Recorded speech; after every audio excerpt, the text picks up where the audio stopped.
Students, next है journal में topics related to cash. Cash से रिलेटेड जितनी भी जर्नल एंट्रीज आती हैं वो वाली। यहाँ पर हम एग्जांपल लेते हैं। जर्नलाइज द फॉलोइंग ट्रांजेक्शन्स 2024 की Jan 1 को श्याम ने बिजनेस कमेंस किया। बिजनेस कमेंस मीन्स स्टार्ट किया 2,50,000 से। सो बिजनेस जब भी स्टार्ट होता है तो उसकी जर्नल एंट्री हम क्या डालते हैं? Jan 1 को cash account debit to capital account. जब भी बिजनेस स्टार्ट होता है तो उसकी हम जर्नल एंट्री डालते हैं कैश टू कैपिटल। कितने से की है? 2,50,000 से। Being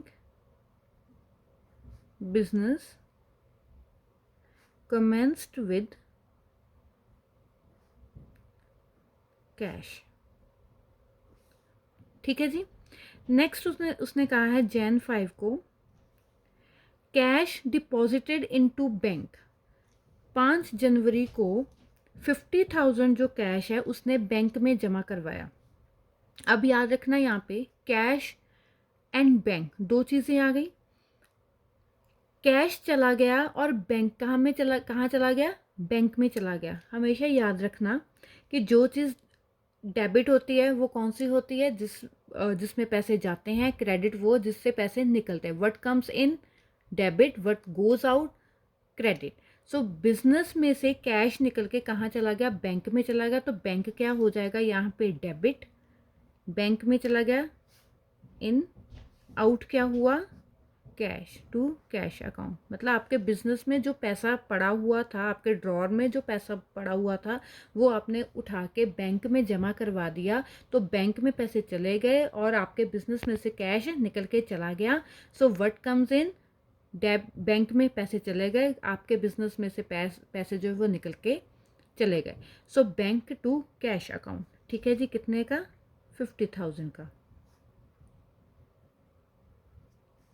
being cash deposited in bank. ठीक है जी। नेक्स्ट है Jan 10 को क्या हुआ?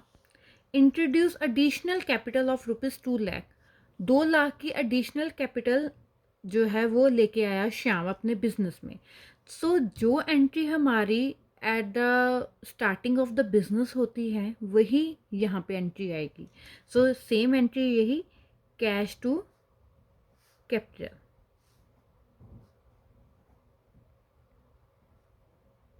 अगर यहाँ पे एंट्री होती कि उसने एडिशनल कैपिटल लेके आया वो 2 लाख का और उसने बैंक में साथ ही जमा करवा दी, तो यहाँ पे फिर एंट्री होती बैंक टू कैपिटल कि वो अपने बिजनेस में पैसे नहीं लेके आया, उसने सीधा सीधा अपने बैंक अकाउंट में जमा करवा दिया बिजनेस के।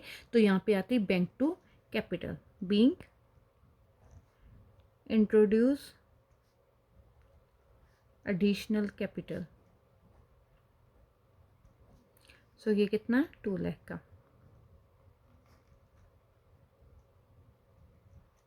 ठीक है जी। Jan 12 को अब क्या हुआ? Paid into bank. बैंक में पे किया, बैंक को पे नहीं किया, बैंक में पे किया। इसका क्या मतलब? यही वाला cash deposited into bank and paid into bank, दोनों का मतलब क्या हो गया? सेम हो गया। सो पेड इनटू बैंक मतलब बैंक में चला गया पैसा, कैश चला गया बैंक में। सो एंट्री आ जाएगी फिर से वही, bank account debit to cash account. Being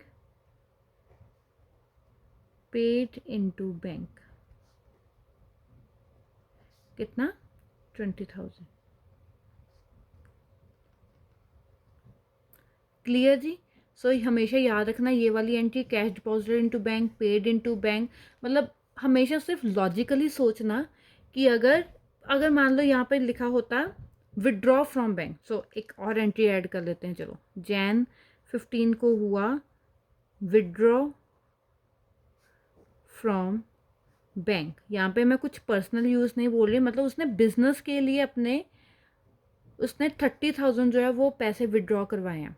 ठीक है जी। अब यहाँ पर अगर मैं Jan 15 की एंट्री डालूँ, विड्रॉ फ्रॉम बैंक का मतलब बैंक में से पैसे निकलवा के उसने अपने बिजनेस में लगा लिए।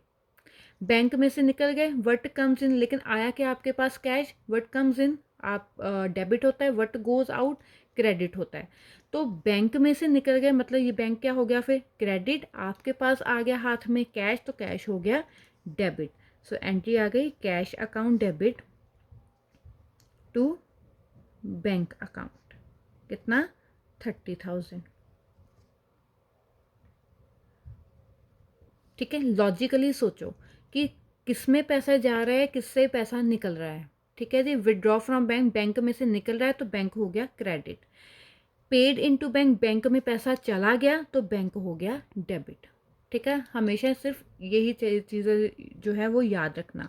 और आप इन चीज़ों के नोट्स भी बना सकते हो, जैसे मैंने ये बनाया हुआ पेज ऐसे कि ऐसे आप अपने नोटबुक्स में भी इनको कॉपी कर सकते हो, क्योंकि ऐसी जब आपका जर्नल का क्वेश्चन आता है ना तो इनमें से कोई एक आध एंट्री हमेशा आ जाती है।